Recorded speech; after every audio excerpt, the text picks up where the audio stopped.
America જતા ભારતીય America જવાના ડંકી રૂટનો એક્સક્લુઝિવ આ વિડીયો સામે આવ્યો છે। પનામાના જંગલ રૂટથી અમેરિકા પહોંચ્યા હતા ભારતીયો।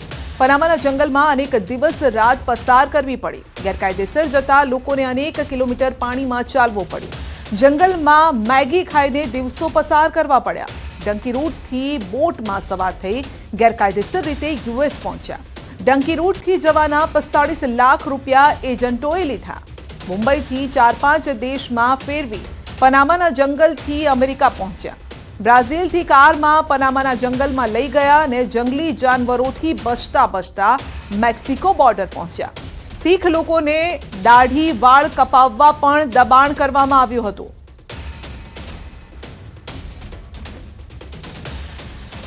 तो आ दृश्यों आप જોઈ શકો છો કે કઈ રીતે ડંકી રૂટનો લોકો ઉપયોગ કરી રહ્યા છે અને તેનો એક વિડિયો સામે આવ્યો છે। તો બોટમાં નદી પસાર કરવી પડે છે। મેગી ખાઈને તેઓએ દિવસો વિતાવ્યા છે। અમેરિકા જવાની જે ઘેલછા છે કેટલી ભારે પડી શકે છે જેના આ દૃશ્યો છે।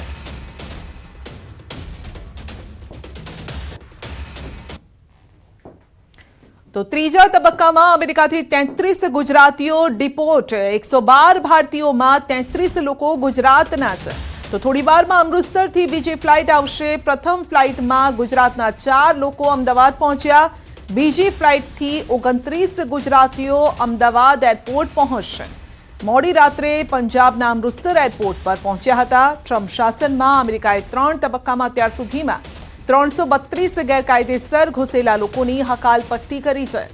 ત્રીજા તબક્કામાં પરત મોકલાયેલા 112 ભારતીયોમાંથી 2 લોકો હત્યાના ગુનામાં પણ સંડોવાયેલા હતા। પંજાબના પટિયાલામાં હત્યા કરીને ડંકી રૂટથી ભાગેલા 2 આરોપી ભાઈઓની અમૃતસર એરપોર્ટ પર પહોંચતા જ ધરપકડ કરાઈ છે। પહેલા તબક્કામાં 33 ગુજરાતીઓ અમેરિકાથી પરત મોકલાયા। તો બીજા તબક્કામાં 116 ભારતીયો હતા જેમાંથી 8 ગુજરાતી હતા। ત્રીજા તબક્કામાં 112 ભારતીયો છે જેમાંથી 33 ગુજરાતી છે।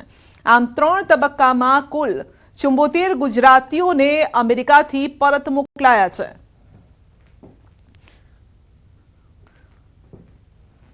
તો આ અંગે જ વધુ અપડેટ મેળવીશું। સંવાદદાતા ઋત્વિજ આપણી સાથે જોડાયેલા છે। જે ઋત્વિજ, પોલીસનો કાફલો પણ અહીંયા જોવા મળી રહ્યો છે। જે રીતે અમેરિકાથી ભારતીયોને ડિપોર્ટ કરાઈ રહ્યા છે અને તેમાંથી કેટલાક ગુજરાતીઓ પણ છે।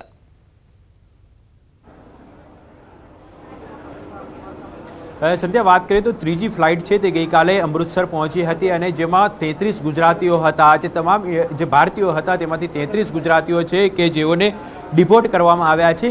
આ 33 ગુજરાતીઓમાંથી 4 ગુજરાતીઓ છે તે અમદાવાદ એરપોર્ટ પર સવારે પહોંચ્યા હતા, જ્યારે બાકી 29 લોકો છે તે હવે ટૂંક સમયમાં જ અમદાવાદ એરપોર્ટ પહોંચશે। આ તમામ લોકો છે જે તે જિલ્લાના રહેવાસીઓ છે તે તમામ લોકોને પોલીસ દ્વારા તેમના ઘર સુધી પહોંચાડવા માટેની વ્યવસ્થા કરવામાં આવી છે। જો કે આ સિવાય અમદાવાદ એરપોર્ટ પર ખાસ પોલીસ બંદોબસ્ત તૈનાત કરી દેવામાં આવ્યો છે। ઝોન 4 પોલીસ સ્ટેશન વિસ્તારના જે અલગ અલગ પોલીસ સ્ટેશનનો સ્ટાફ છે તે અહીં તૈનાત કરી દેવામાં આવ્યો છે। પોલીસ અધિકારીઓ પણ અહીં જોવા મળી રહ્યા છે। એટલે મહત્વની બાબત તો એ છે કે જે 29 ગુજરાતીઓ હવે ત્રીજા તબક્કામાં પરત ફરી રહ્યા છે તે તમામ લોકોને જે તે જગ્યા ઉપર જે તે સ્થળ પર તેમનું જે મકાન છે ત્યાં સુધી પહોંચાડવા માટેની વ્યવસ્થા છે તે પોલીસ વિભાગ દ્વારા કરવામાં આવી છે। જે પોલીસ વાનની અંદર તેઓને લઈ જવામાં આવશે। એરપોર્ટ પર આ તમામ વ્યવસ્થાઓ છે તે હાલ અહીં તૈનાત કરી દેવામાં આવી છે। આપ જોઈ શકો છો દ્રશ્યની અંદર જે પોલીસ વાન છે તે પણ અહીં જોઈ શકાય છે, કારણ કે અલગ અલગ જિલ્લાના આ રહેવાસીઓ હોય છે। જે 4 લોકો અગાઉ આવ્યા હતા તેમાં સુરેન્દ્રનગર અને મહેસાણા જિલ્લાના રહેવાસીઓ હતા, જ્યારે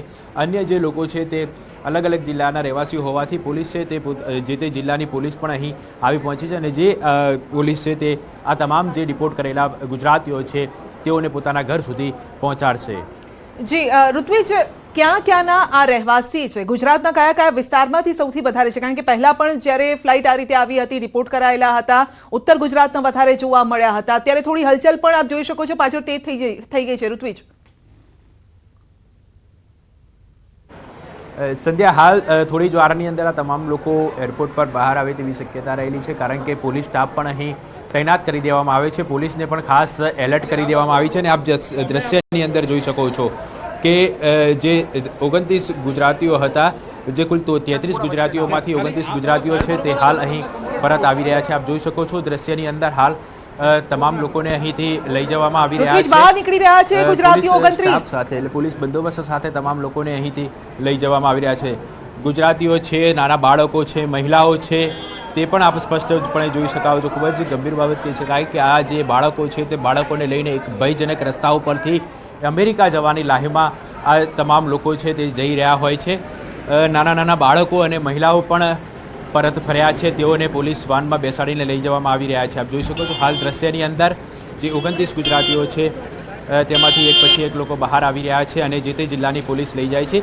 મહત્વની બાબત તો છે કે મોટાભાગના લોકો છે તે ગાંધીનગર જિલ્લાના અને મહેસાણાના હોવાનું જાણવા મળી રહ્યું છે, કારણ કે આ બે જિલ્લા અત્યાર સુધીમાં જેટલા લોકો પરત ફર્યા છે તેમાં આ બે જિલ્લાના સૌથી વધારે લોકો હોવાનું જોવા મળી રહ્યું છે અને આ બે જગ્યાએથી વધુમાં વધુ લોકો ગેરકાયદે રીતે અમેરિકા ગયા હોય તેવું ક્યાંક ને ક્યાંક આશંકા લગાવવામાં આવી રહી છે, કારણ કે જેટલા પણ લોકો પરત ફર્યા છે તેમાંથી ગાંધીનગર અને મહેસાણા જિલ્લાના સૌથી વધારે લોકો જાણવા મળ્યું છે.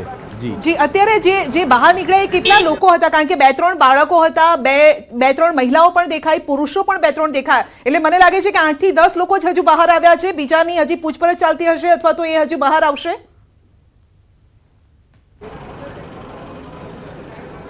સંધ્યા, જ્યારે પણ તેઓ અમદાવાદ એરપોર્ટ પર પહોંચે છે ત્યારે પોલીસ દ્વારા કાયદેસરની કાર્યવાહી કરવામાં આવતી હોય, એટલે કે જે તે વ્યક્તિઓ પરત ફરી રહ્યા છે તેઓના નામ નોંધવા અથવા તો તેઓના સરનામા, તેમની વિગત નોંધવાની કામગીરી, એ જે કાયદાકીય કામગીરી છે તે પોલીસ દ્વારા કરવામાં આવતી હોય છે અને ત્યારબાદ તેઓને જે તે જગ્યા પર લઈ જવામાં આવતા હોય છે. એટલે અત્યાર સુધીમાં જે લોકો 4 લોકો પરત ફર્યા છે, બાકી જે તે 29 લોકો છે તે 29 લોકોમાંથી ધીમે ધીમે એક પછી એક લોકો બહાર આવી રહ્યા છે. એટલે જે અત્યારે હાલ આપે જોયું દ્રશ્યની અંદર કેટલાક લોકો બહાર આવ્યા હતા, તેમાંથી લગભગ 10 જેટલા યુવક યુવતીઓ અને જે બાળકો હતા તે બહાર આવ્યા છે. એટલે હજી પણ લગભગ ખાસ કરીને વાત કરીએ તો 15 થી 20 લોકો છે તે બહાર આવશે, કારણ કે કુલ 33 લોકો હતા. 33 લોકોમાંથી સવારના જે ફ્લાઇટ હતી તેમાં 4 લોકો આવ્યા હતા અને ત્યારબાદ હવે 29 છે તે એક પછી એક આવી રહ્યા છે. એટલે પોલીસ દ્વારા કાયદેસરની કાર્યવાહી કર્યા બાદ તેઓને અહીંથી તેમના ઘરે જવા માટે રવાના કરવામાં આવે છે. ઋત્વિજને આપણે જોયું અત્યારે કે જે રીતે આપણે દ્રશ્યો પણ બતાવ્યા, એક મોટી વેનમાં લઈ જવામાં આવ્યા છે, બીજી એક પોલીસની જે વેન હોય છે, પેટ્રોલિંગ વેન હોય છે, એ પ્રકારની એક વેનમાં લઈ જવામાં આવ્યા છે. તો 2 અલગ અલગ પરિવારો હોઈ શકે છે આ બંને પરિવારો, અથવા તો કોઈ એક સ્થળના પરિવાર હોય જેમને મોટી વેનમાં બેસાડવામાં આવ્યા હોઈ શકે છે. આપને શું જોવા મળ્યું ત્યાં? સંધ્યા, અલગ અલગ જિલ્લાની પોલીસ આવેલી છે અહીંયા આગળ, એટલે કે જે તે જગ્યા ઉપરથી જે તે વ્યક્તિઓ આવ્યા હોય તેઓને લઈ જવામાં આવે છે. જો મહેસાણાથી આવ્યા હોય તો તે તમામ પરિવારોને